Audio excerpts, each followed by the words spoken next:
There's one thing that every beginning filmmaker does, and it's frustrating the mess out of experienced filmmakers. If you've ever made a film or maybe a couple short films, or you think you may someday, you have that ambition, you should really understand this, or your film is going to be extremely annoying and honestly make you look silly. This is a very easy mistake to make and not even realize that you're making it. Take a look at this very short scene from Interstellar.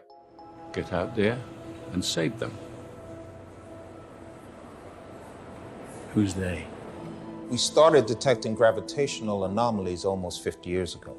Mostly small distortions to our instruments in the upper atmosphere. In fact, I believe you encountered one yourself. Yeah, over the Straits.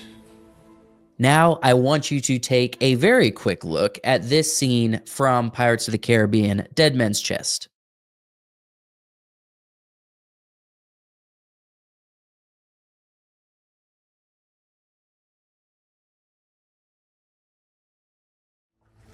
Where's Jack?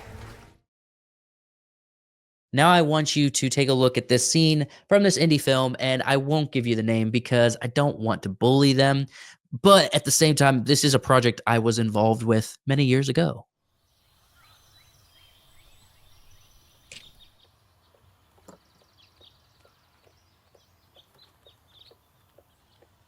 Roger, what are you doing? What does it look like I'm doing? I'm working on my truck. All right, are you noticing the big difference in these scenes? Are you noticing and seeing like what one did versus what the other did? Interstellar and Pirates of the Caribbean, obviously, are they good examples of what you should be doing? And the indie film is an example of like how to execute on this poorly. The principle is basically wasting valuable time on screen, wasting valuable time in your story that does not enhance the actual progression of your story in a meaningful way. A lot of times this stuff is filmed, but in editing should be cut out. Inside the filmmaking industry, this is called shoe leather. Don't write shoe leather into your script. Shoe leather is an inside term. It's what we call moments that are real and true, but they don't add any entertainment value to your script. Every scene, every line of dialogue, every gesture was and still is imbued with purpose. Enter the concept of shoe leather. In film, shoe leather refers to content that moves characters from point A to point B without adding to the narrative or emotional development of the story. It's the cinematic equivalent of dead weight. Let's go ahead and take a look at these clips again from Interstellar, Pirates of the Caribbean, and the indie film, and let's point out what is a good use of editing to cut out the shoe leather, as well as what is an example of not so good. So we have Matthew McConaughey and Michael Caine here talking, and then Matthew McConaughey looks at Michael Caine, asks a question, and then we cut to the next scene, and they're in the middle of the presentation. This is very valuable because a lot of times indie films will feel the need to write in. They're introducing a new character, like the character needs to walk in, sit down, and then have a little exchange and then get into the meat of the conversation. That's all not necessary. Even introducing new characters are not necessary. And this is a perfect example of getting to the important moments. We don't need to see all of the extra real life happening on screen. Taking a look at Pirates of the Caribbean. So we have Jack. This is the moment where Jack is shackled. Elizabeth just shackled him to the ship as the Kraken is on its way. And the important thing is Jack to realize and start beginning to think and feeling the emotional and troubling depth of their relationship when he notices what's going on here. All right, right here. This is an important moment because it's a very small but very good example of how to cut out unimportant information. So we wanted to communicate that Elizabeth is now off the ship and in the side boat with the rest of the crew. So the only one left is Jack. However, in an indie film, and especially if you were like working on this, you might be tempted to be like, let's go out on the water and get like a long shot of Elizabeth coming down the ladder, and then her, that kind of top down shot of her getting into the boat, and then her and Will start talking.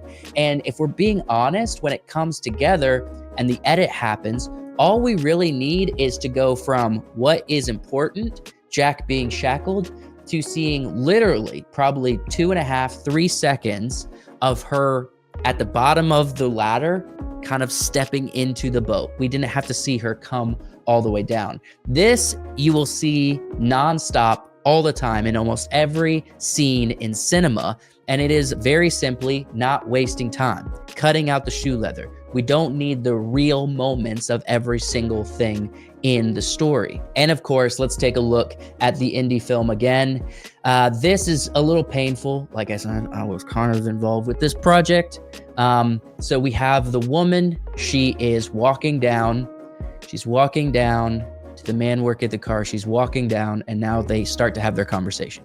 So we just wasted about 4 to 5 seconds of unnecessary her walking down the whole driveway. A way to clip that out is to go from her close up coming out of the door, looking around, and then do like a cross shot of him working on the car, and she just comes around the corner. So we don't have to have that extra 4 to 5 seconds of showing her walk down the driveway. And it actually happens again in the scene. Take a look. So they have a little conversation, and then she notices the person who's arriving's car is pulling up. Okay, we see it. That was a very long shot to show a car coming up. And she says, all right, they're here. And then we have this really slow pull-in shot and showing every moment to show the car literally stopping. Like, if you just use close-up cinematography and don't like have a wide at every single transition of the film, you're gonna save production time as well as money, as well as like most of this stuff should have been cut in editing anyway, but it wasn't. And so this is an example of just like the real life moments. Yes, people have to walk all the way down their driveway. Yes, people have to pull up and come to a complete stop and get out of their car. But with cinematography, this should all be happening like, because the story is in the dialogue and the story is an action that does not involve her walking down the driveway and a car pulling up, right? The character arriving and getting out of the car is important, and like the hug, but like the car pulling up, no. Like, this is stuff that should be happening fast. As you watch your next film, notice where they cut out all of the wasted time that would be considered real life. All of the shoe leather, to use the industry term, where they cut in order to make things flow and be purposeful. And again, what actually adds to the story. Every second should be motivational to the linear story. So if you actually do have a character going through the movements, then it should be motivated by what is causing it. So an example would be a horror film. Sometimes someone walking up the stairs across the hall and opening the door is building suspense. You do that with the acting, you do that with the music, you do that with the sound effects, and the everyday moments can be in your film and the action can be in your film. It just has to motivate. It has to motivate the story that's actually taking place. And today, I just dropped on my Patreon and YouTube memberships a video of me reacting and talking through one of the common mistakes that beginning filmmakers make. So it's not just shoe leather, it's actually the ambition level of a beginning filmmaker and how to monitor that, how to keep yourself from making one of the biggest mistakes you can make in early filmmaking. So if you want to see that video, just go to the Patreon, links in the description, or hit join on the YouTube channel. Either way, you get it. It's only $3.99 a month. And thank you for subscribing to the channel and liking this video.